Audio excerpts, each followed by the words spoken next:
Yes? What can I do for you? I have a letter for you from the Blackstone Irregulars. I knew this time would come. I should have listened to my sister. Sure, sign the paper, she said. You'll enjoy some coin now, but they'll be back. I guess I'll see you on the front lines. I don't understand. You look like a woman. What's not to understand about that? You are a Grey Warden, so it follows that you can't be a woman. Wait, Grey Wardens can't be women? Women are priests, artisans, shopkeepers, or farmers. They don't fight. That's not a universal truth. Some women fight. Why would women ever wish to be men? That makes no sense. So you think they can't be women because women don't fight? Exactly. Well, I'm a woman. I'm fighting. One of those things can't be true. A person is born, Gunari or human or elven or dwarf. He doesn't choose that. The size of his hands, whether he is clever or foolish, the land he comes from, the color of his hair, these are beyond his control. We do not choose, we simply are. Yes, but a person can choose what to do. Can they? We'll see. Handstone approves. Nice. Hello everybody and welcome back to more Dragon Age Origins. I am the Wayfaring Pilgrim. When we last left off, we went into Lothering and did a few things round the little village. In a rather inefficient way, it has to be said. But we did manage to recruit Leliana and Sten into the party. We managed to do a few Chancer's Board quests. Sold a few things, bought a few things. Got some new merchants on our side. Started a few bits of DLC. And what we're going to do in this session is we're going to talk to everyone around camp, hand out a few gifts, and then we're going to make our way to Redcliffe to see what's going on there. The little snippet that I put at the beginning of this episode is just something I forgot to do for the Blackstone Irregulars. You have to go into the Chantry and talk to someone and give them a letter. But without further ado, let's get this session started.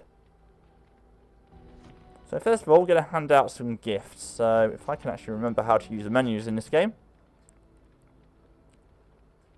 We've got gifts here. So, Alistair. I know he likes statues. I could get used to this, you know. But that's really all I can give him. Morrigan. I know she likes golden jewellery. I am grateful. 'Tis thoughtful indeed. I am grateful. 'Tis thoughtful indeed. I don't know if she likes rings, so I'll leave that for now. Nothing to give to Mambari. Lele, I know she likes chantry stuff. That's a wonderful thought. I don't know what to say. But I think the rest of the stuff has to be saved for other party members. So we've got a bit of approval from everyone there. So let's have a little chat with everyone. Yes? I'd like to talk. Well, here I am. This vision of yours. I knew this would come up sooner or later. I don't know how to explain, but I had a dream. In it, there was an impenetrable darkness. It was so dense, so real. And there was a noise, a terrible, ungodly noise. I stood on a peak and watched as the darkness consumed everything. And when the storm swallowed the last of the sun's light, I fell, and the darkness drew me in. You dreamt the blight? I suppose I did. That was what the darkness was, no? When I woke, I went to the Chantry's gardens, as I always do. But that day, the rosebush in the corner had flowered. Everyone knew that bush was dead. It was grey and twisted and gnarled, the ugliest thing you ever saw. But there it was, a single beautiful rose. It was as though the Maker stretched out his hand to say, even in the midst of this darkness, there is hope and beauty. Have faith And this made you want to help me? In my dream, I fell. Or maybe I jumped. I'd do anything to stop the blight. I know that we can do it. There are so many good things in the Maker's world. How can I sit by while the blight devours everything? The Chantry says the Maker has left us. He's still here. I hear him in the wind and the waves. I feel him in the sunlight that warms my skin. I know what the Chantry says about the Maker, and what should I believe? What I feel in my heart, or what others tell me? Believe what feels right to you, Leliana. Thank you. It's nice to find someone who agrees. I know what I know, and no one will ever make that untrue. Good girl. Believe in what feels right to you. There's your life advice for the day, guys.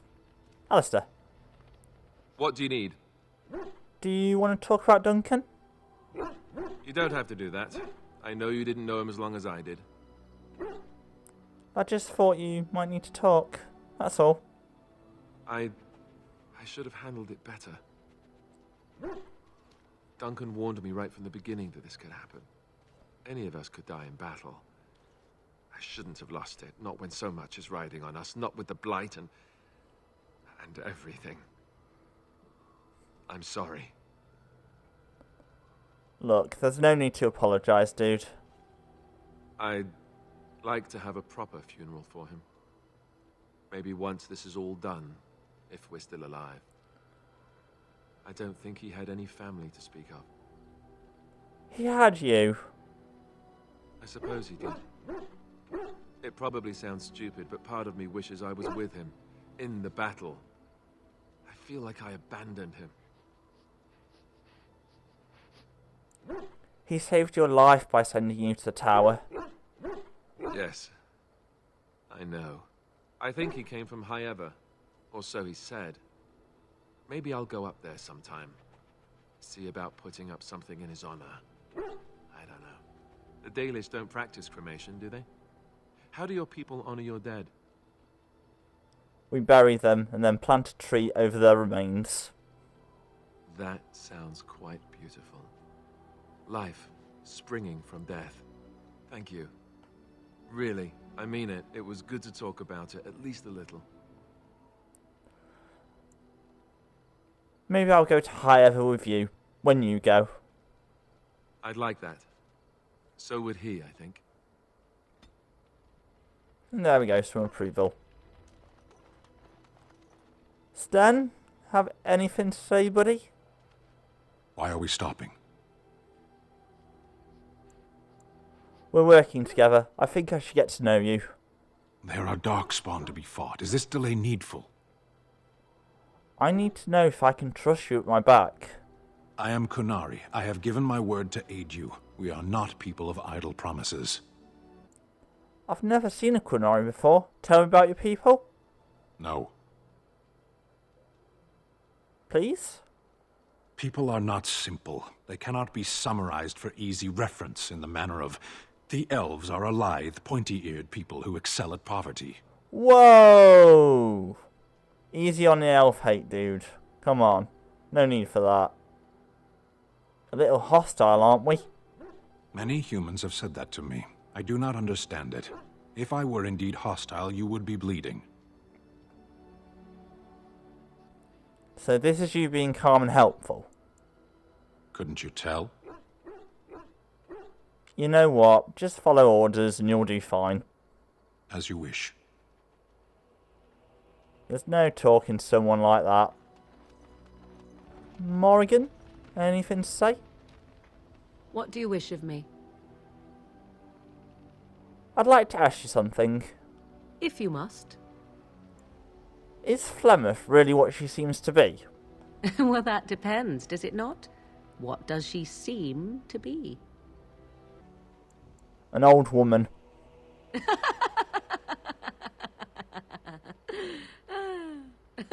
Oh, she is certainly old. Have no mistake of that. Tell me, how much do you know of the tale? The one that the Chastened still tell of my mother, to frighten them into obedience.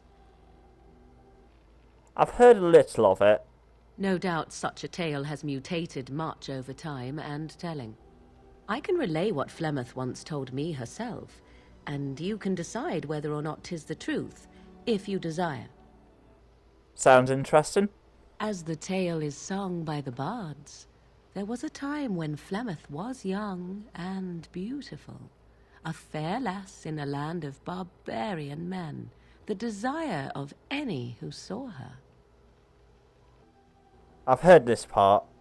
The tales say that Flemeth fell in love with Osen the bard, and fled the castle of her husband, the dread Lord Conabar, and that he swore vengeance for her infidelity. In truth, my mother claims that 'twas Osen who was her husband, and Conabar the jealous lord who looked on from afar. Lord Conabar approached young Osen and offered him wealth and power in exchange for his lovely wife, and Osen agreed.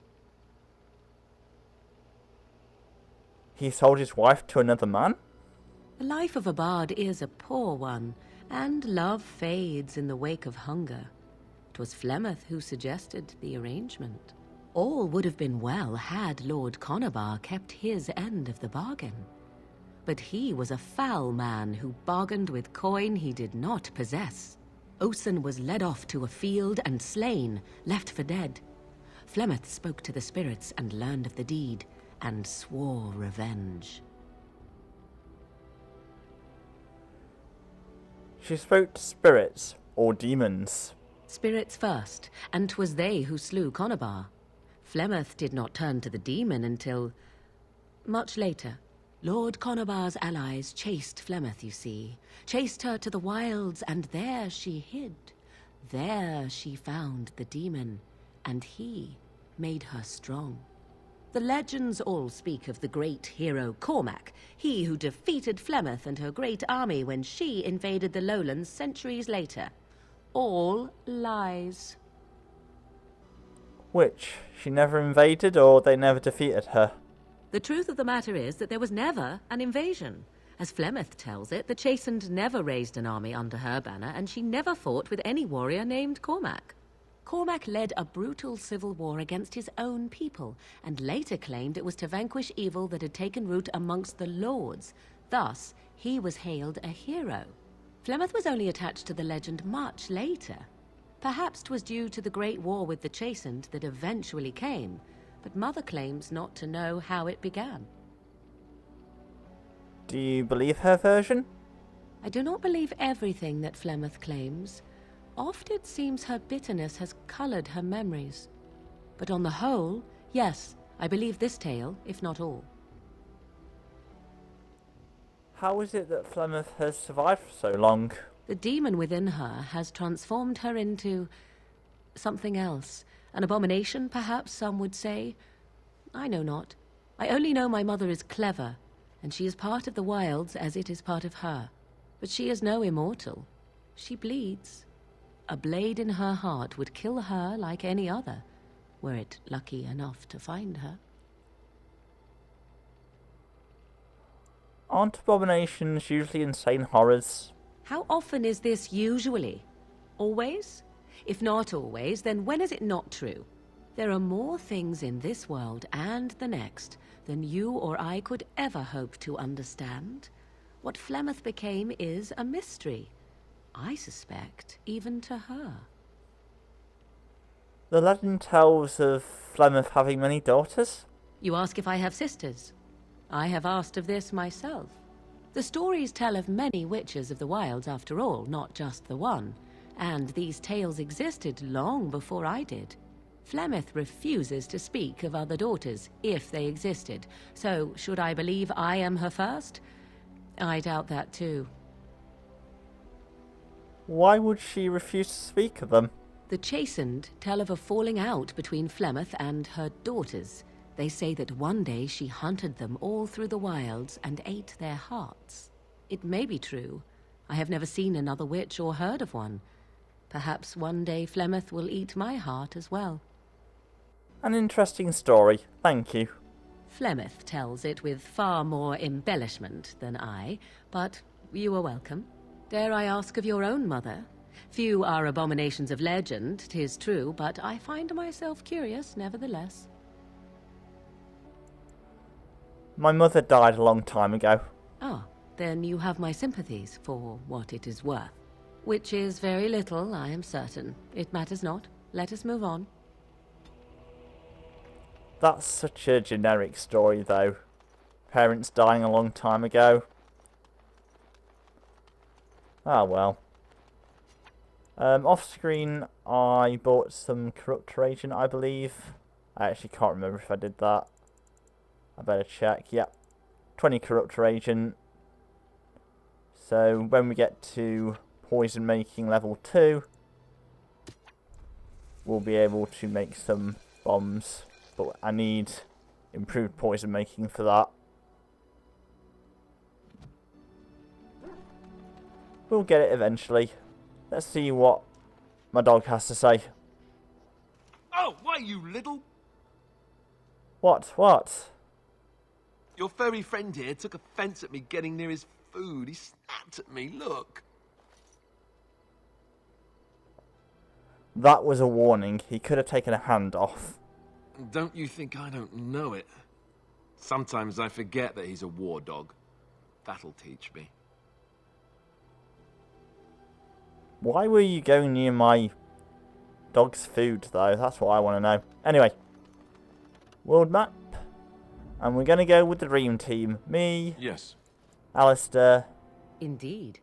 Morrigan, and Lele. Indeed. I accept. And we're going to head to Redcliffe village. Probably going to get ambushed on the way.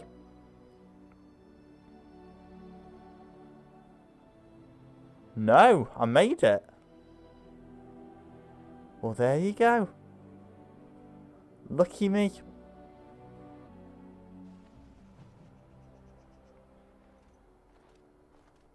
Look, can we talk for a moment?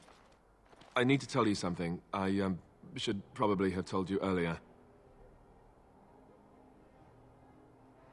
What's on your mind?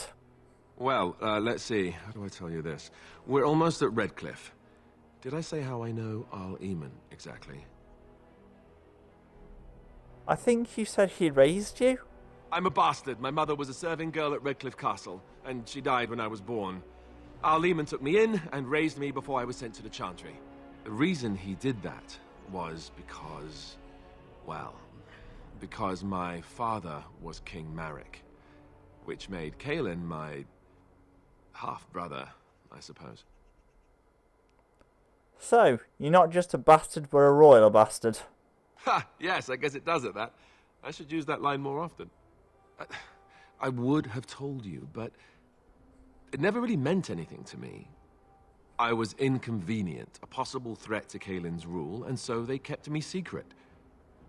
I'd never talked about it to anyone. Everyone who knew either resented me for it or they coddled me. Even Duncan kept me out of the fighting because of it. I didn't want you to know as long as possible. I'm sorry. You still should have told me, dude. You're right, I should have. It's brought me nothing but problems, to be honest. Al Eamon eventually married a young woman from Orlais, despite all the problems it caused with the king so soon after the war. He loved her a great deal. Anyway, the new Arlessa resented the rumors which pegged me as the Arl's bastard. They weren't true, but of course they existed.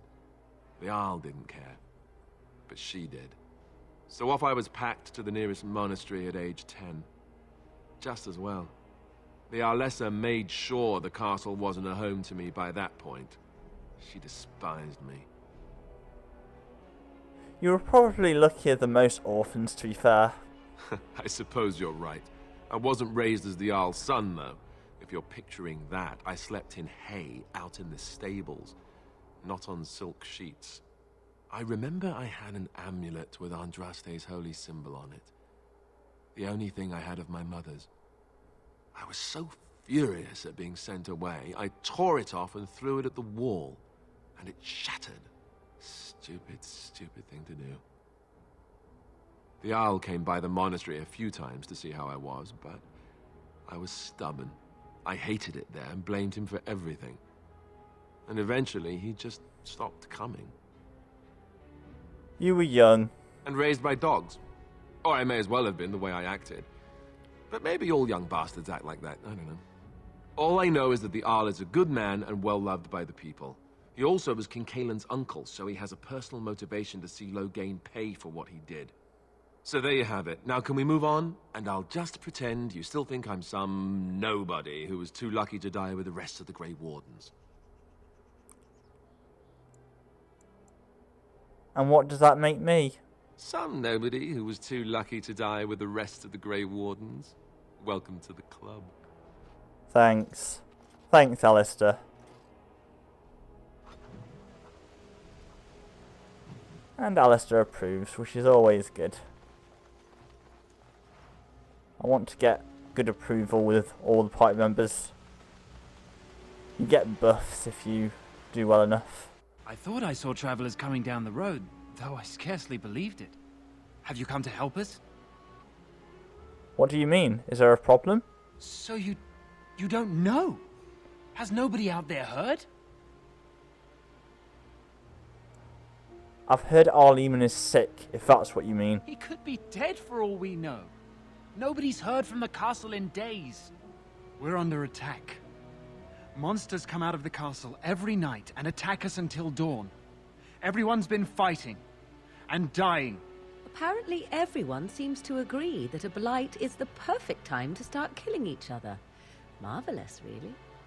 We've no army to defend us. No Arl and no king to send us help. So many are dead. And those left are terrified they're next. Hold on, what is this evil that's attacking you? I don't rightly know. I'm sorry, nobody does. I should take you to Ban Tegan. He's all that's holding us together. He'll want to see you. Ban Tegan, Arleman's brother. He's here. Yes. It's not far, if you'll come with me.